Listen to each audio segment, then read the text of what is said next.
Welcome back to Learn German with Potato. In this lesson, you will learn about the German cases. You will learn what exactly cases are, and you will specifically learn about the Nominativ and Akkusativ case. So, let's start. What exactly are cases?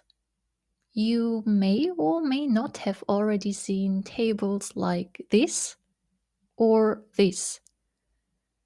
In case you did, you maybe wanted to stop learning German immediately, because the cases are probably the most confusing and hardest part about learning German.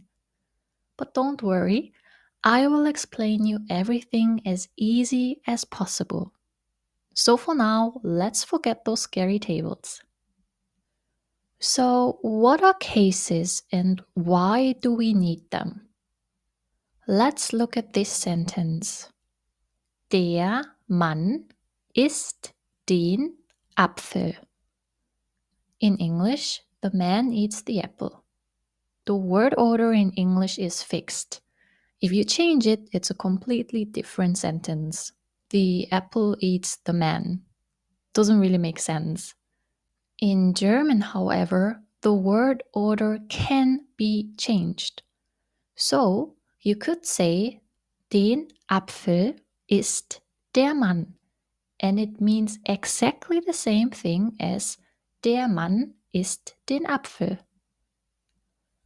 And the reason for this interchangeable word order in German are the cases. Cases mark the role of nouns in the sentences.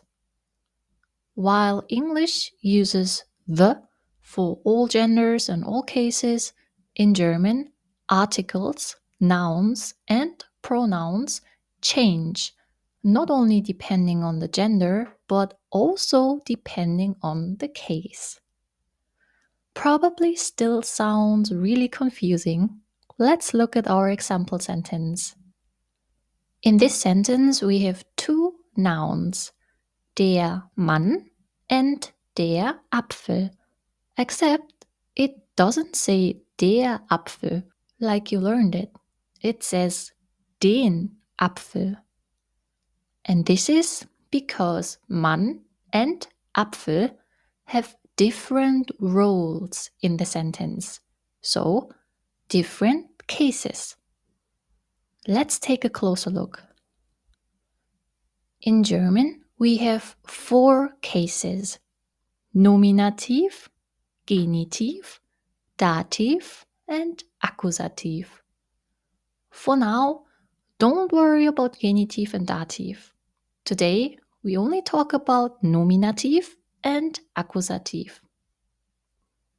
Let's first look at the Nominativ case. You use this case when the subject does an action. So in our sentence, der Mann isst den Apfel, the man is doing something, right? He's eating an apple. So the nominative in this sentence is der Mann.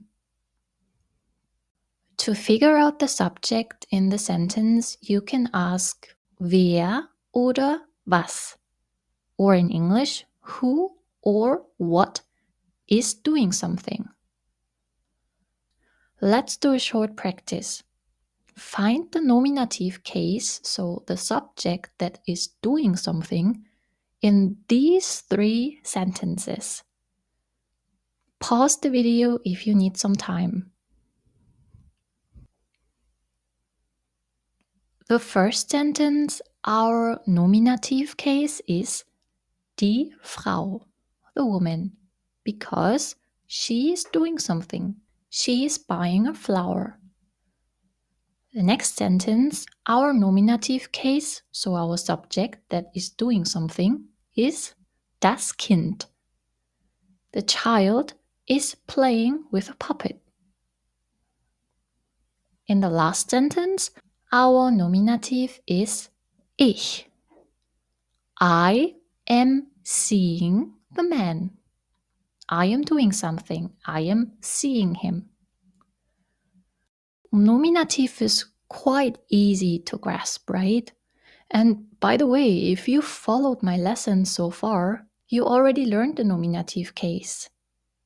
Nouns, articles, and pronouns in nominative are exactly the ones you've already learned. So, nominative uses der, die, das, or ein and eine, or kein and keine, and our pronouns ich, du, er, sie, es, wir, ihr, sie. So, congratulations, you actually already mastered one of the 4 cases in German. Let's look at the accusative case.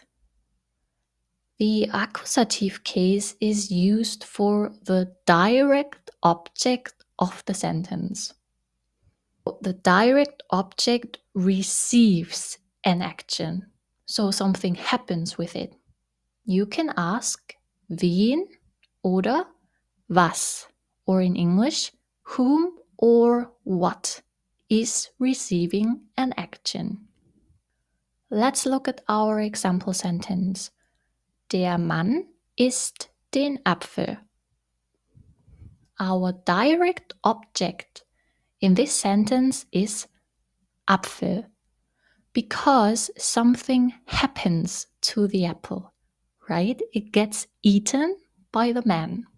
So to figure out the direct object, just think about what is directly affected by the verb's action.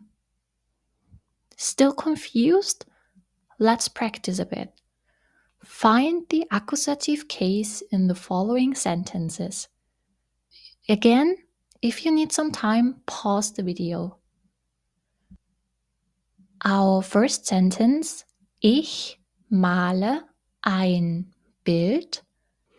Our nominative case, so the subject doing something is ich. And the accusative case, so the direct object of the sentence that receives the action of ich, is ein Bild. Next we have das Mädchen fängt den Ball. Our subject, nominative, being das Mädchen, and accusative, den Ball. And the last sentence, wir trinken Tee. Our accusative is Tee. Today we will not focus on how the articles or pronouns change in accusative case. I will talk about that in the next lessons. Today, just try to understand what's the difference between nominative and accusative. Let's look at the 2 cases in comparison again. Nominative is used for the subject, so the noun doing the action in the sentence. You can ask wer oder was, or in English, who or what is doing something. And accusative is used for the direct object, so the thing receiving the action. You can ask wen oder was, or in English, whom or what is getting the action. In the next lesson, we will look at how the articles and pronouns change in accusative case.